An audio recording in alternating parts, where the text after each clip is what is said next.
你们亲子共学是马戏团吗？你们把人类的小孩圈养起来，当做作秀的工具。不认识吴雅欣，自己说他是亲子共学出来，6岁上街访。更恶心的是，他们这10几年来，每一次政治抗议的行动，他们都带着这群小孩。你们还有人性吗？赖清德把公投当政治对决，我们一起投下不同意票。他知道不会过，至少要吹一下公投，正方没过，所以是我们本方嘉义赢了，他就全都赢了，7比0不重要，重点是我们在全国大获全胜。2021年日币再现，台湾价值再现。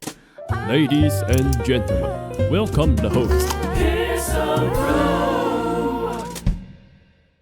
10几年来，我就看到这些人不断的用这些已经被打爆的说法，一再的反复跳针。有发现有很多网友帮我讲话。如果你是土条，你面对这一群跳针狂跳针了10年，你不会发脾气哦。那土条修养已经很好。所以说，像这个吴雅欣，他讲什么核废的问题啦、断层的问题啊，其实都是很多年前。8月11号当天，吴雅欣对黄国昌的这一场再度提到了，如果要把核3厂耐震系数提高到1.384G，究竟要花费多少的金钱和时间？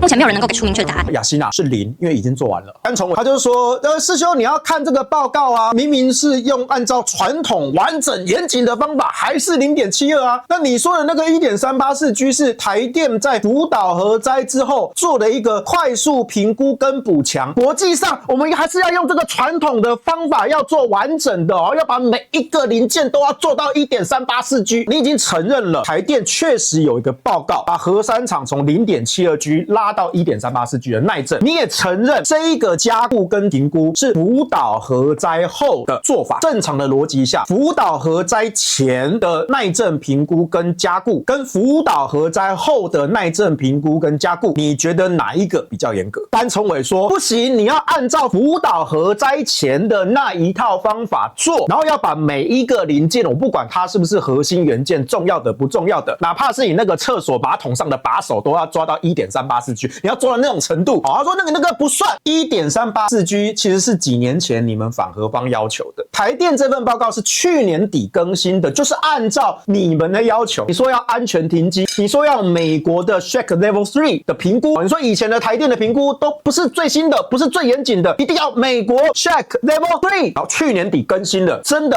完全按照你的要求，这个要耐到1.384。所以呢，台电就真的再花了钱去做加固，真的把耐震也拉到了。我就说我不会放过亲子共学这一批人。我不认识吴雅欣，可是他自己说他是亲子共学出来。他说他6岁上街访核，我去查，他说他背后团体叫做暖暖蛇共学团。这个共学团竟然可以分成北中南不同区。对，正方代表核中创办人黄世修竟公然羞辱吴雅欣，还停留在妈妈的邪教洗脑，从小自学核能知识，我信你个鬼。2014年4月27日，民进党的反核4运动召集了所有这些社运团体去抗议，占领忠孝西路，倒在马路上，警方也出动举牌警告，准备要喷水了。亲子共学爸爸妈妈们，他们就把帐篷里面的3岁小朋友挖起来，印象中 total 应该有12位小朋友，他们就把这些儿童从帐篷挖出来，帮他们穿上雨衣，推到第一线去，然后他们还手牵手说：“这里没有小孩，有小孩。”我觉得今天你要带孩子去政治的场合，我觉得大家有政治立场，大家尊重。可是这一群人从当年反服贸、太阳花，然后一直到反核运动，甚至去年青鸟在占领国会的附近青岛东路那边集结，这一群亲子共学人通通都在。更恶心的是，他们这10几年来，每一次这种政治抗议的行动，他们都带着这群小孩，就每一次都带着这一群小孩子，现场会画一个区域给这群小朋友在那边，他们把小孩子圈在那边是给媒体拍的，他们会故意让小孩子拿着标语拿着手板，然后讲着那些小孩子其实根本就讲不出来的东西，他们一句小孩子一句，然后让媒体拍。你们把小孩子当什么？你们亲子共学是马戏团，当做作秀的工具，你们还有人性吗？就这些人就是因为听信民进党的话，像黄国昌现在幡然醒悟了，多少人当初反核的现在都幡然醒悟了。这些作为就是垃圾自己，说你们是邪教有什么错？你就是邪教，说邪教怎么叫做侮辱？你们就是邪教。蔡英文执政核2核3重启并联的时候，你在哪里？消失啦，反个屁的核啦，就是邪教。纯民进党把自己的支持者带到这种程度，没有看过这种人在台湾竟然会发生说把小孩子当肉盾这种行为啊，还讲卖可怜。大半夜不让小孩回家睡觉，这父母就失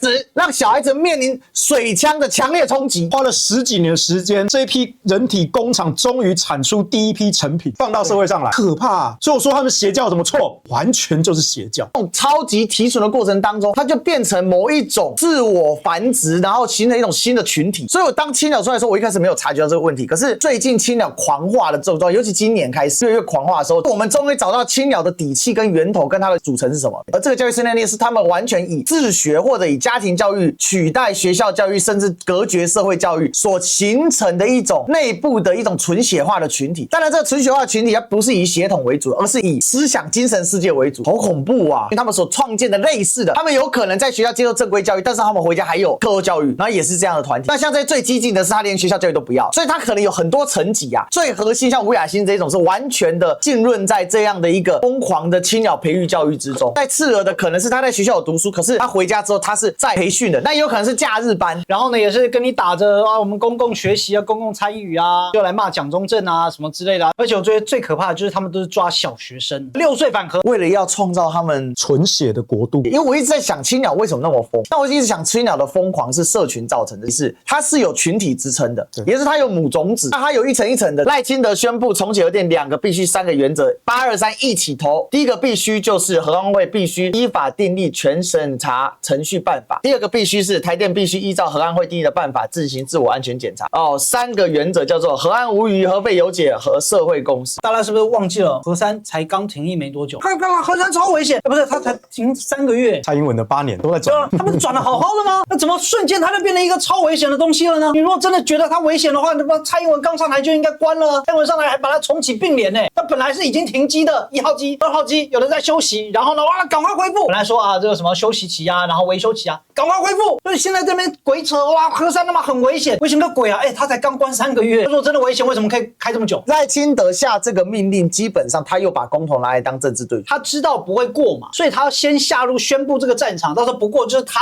对，然后公投也输，罢免全输，他有什么理由跟借口？他至少要吹一下公投，对吧？正方没过，所以是我们反方赢。所以他现在就是搞一个7+1的概念嘛，就像当时这个726是24+1嘛，他现在讲7+1啊，+1赢了他就全都赢了。民进党一定会宣称公投是全国一起，所以这才有全体民意。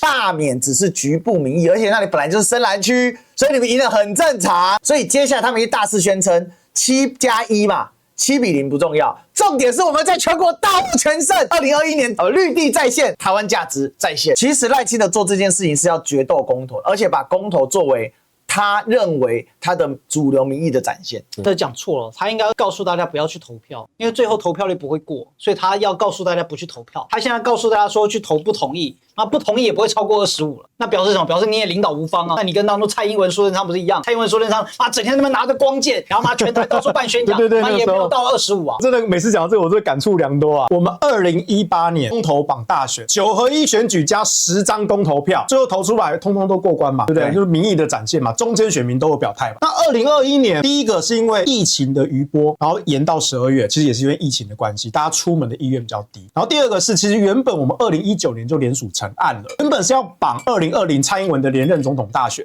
所以那个时候就是总统府那边，就蔡总统就说我不要核四来。当时其实根据民调，蔡英文应该是连任定了，可是核四这一题是会过的，那就变成他会很难看。他连任总统，但是核四要他在他手上开，会非常难看。所以当时他就下令说，所以那时候柯建铭在立法院就开临时会，临时会第一天1天之内修法，叫黄世修条款。那时候唯一成案就只有我这一案啊。所以如果我们823这个动能可以维持大概1半，我们的投票率只要过45%，应该就会过。核三的支持率是70%，想就嘛65%啦。那65%乘上45%一定过。那如果投票率50%，那就会像726一样，罢免我们也守住了，公投也通过了。那接下来就是看你赖清德政府要不要做。你如果不做，那我们就是2026年教训你，2028年教训你，公投这张单子就会如影随形的跟着你。你赖清德政府，我不管你阁揆换谁，卓荣泰换下去，换谁上来做，这一张牌就是永远跟着你，在你任期内你要做不做，随在你挖送所以挖倒，挖倒所以挖送。所以觉得公投没有用啊？没有，我今年没有跟你多费唇舌，我爽所以我投，我投所以我爽。823的决战，无论是反罢免还是核三延议公，不是拼投票率，所以我一点都不担心支持率啊！拜托，核三支持率都将近70%了，恒春那边就真的是70%支持同意啊！你这还有什么玩的？